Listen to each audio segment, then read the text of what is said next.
मैं हूं अमीश देवगन। कांग्रेस की सियासत भी विचित्र है। एक तरफ भारतीय जनता पार्टी से लड़ाई लड़नी है, दूसरी तरफ अपनों से निपटना है और फिर अपनों को मनाना भी है। पहले सूत्रों का ने दावा किया कि सीडब्ल्यूसी की बैठक में चिट्ठी लिखने वाले गुलाम नबी आजाद और आनंद शर्मा की भारी फजीहत की गई। अहमद पटेल, अंबिका सोनी, कुमारी शैलजा जैसे नेताओं ने इन्हें खूब बुरा भला कहा।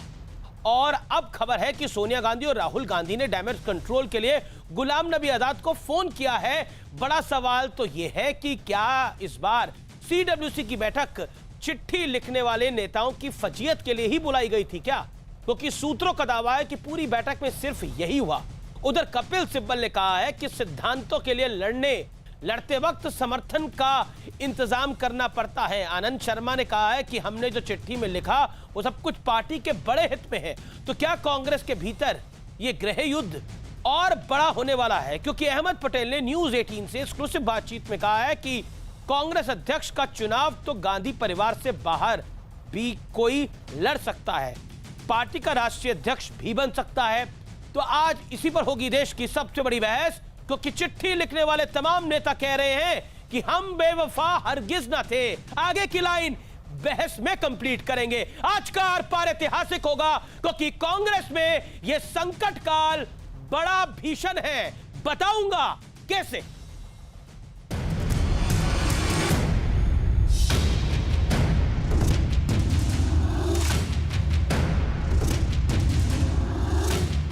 कांग्रेस में चिट्ठी बम से जो नुकसान हुआ उसे संभालने की कोशिश खूब हो रही है। चर्चा है कि गांधी परिवार डैमेज कंट्रोल मोड में आ गया है। सूत्रों के हवाले से बड़ी खबर है कि सोनिया गांधी और राहुल गांधी दोनों ने असंतुष्ट गुट के नेता गुलाम नबी आजाद से फोन पर बात की है। डर यह भी है कि कहीं कांग्रेस के गृह कलेश से संसद में पार्टी की आवाज ढीली न पड़ जाए, क्योंकि गुलाम नबी आजाद राज्यसभा में विपक्ष के नेता हैं, तो चिट्ठी लिखने वाले नेताओं में आनंद शर्मा, कपिल सिब्बल और विवेक तन्खा भी राज्यसभा सदस्य हैं। उधर चिट्ठी लिखने वाले 23 लोगों में शामिल मनीष तिवारी और शशि थरूर लोकसभा में दमदार तरीके से मोदी सरकार को घेरते हैं। ऐसे में आला कमान का डैमेज कंट्रोल मोड में आना लाजमी है। हालांकि कांग्रेस के ही कुछ नेता अभी भी चिट्ठी लिखने वाले गुट को घेरे हुए हैं।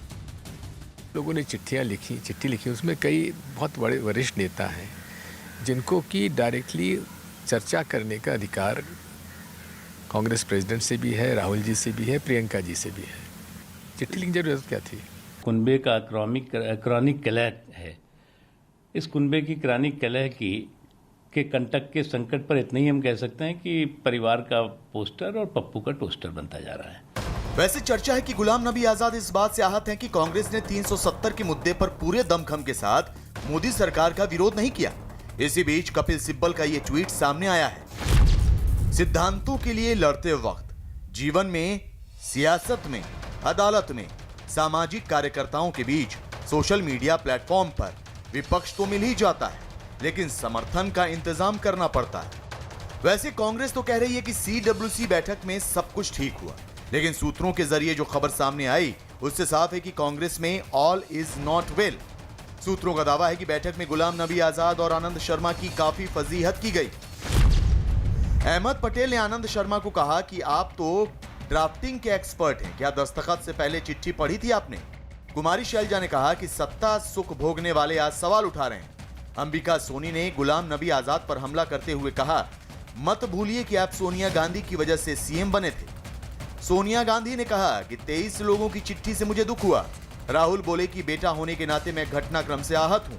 सीडब्ल्यूसी की बैठक में राहुल गांधी भावुक भी हो गए थे। इसी बीच बीजेपी के भूपेंद्र यादव ने कांग्रेस पर चुटकी लेते हुए ये ट्वीट किया। पहले कहा चुनाव आयोग बीजेपी से मिला हुआ, फिर कहा सुप्रीम कोर्ट बीजेपी से मिला हुआ है, उसके बाद बोले फेसबुक बीजेपी से मिला हुआ है।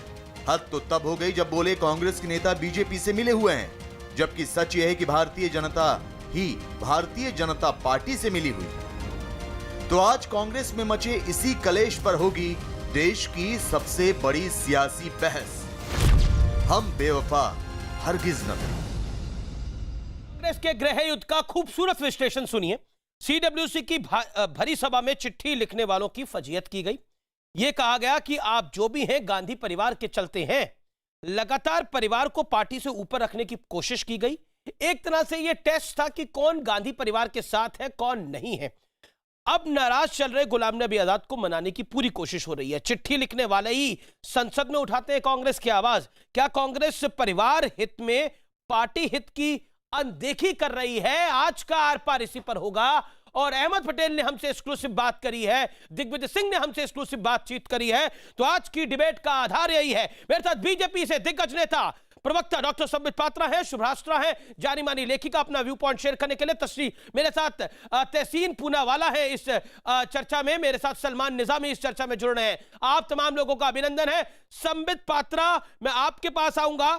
मेरा पहला सवाल आपसे यह है कि भूपेंद्र यादव ने आज ये ट्वीट क्यों किया जिसमें उन्होंने लिखा कि कांग्रेस को लगता है कि सबको हर कोई बीजेपी के साथ मिला हुआ है।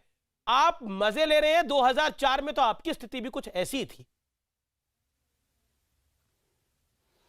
देखिए अमीश भाई, मैं बहुत ड्यू रिस्पेक्ट कहूंगा, हमें मजे लेने दीजिए, क्यों नहीं, हम क्यों परेशान हो।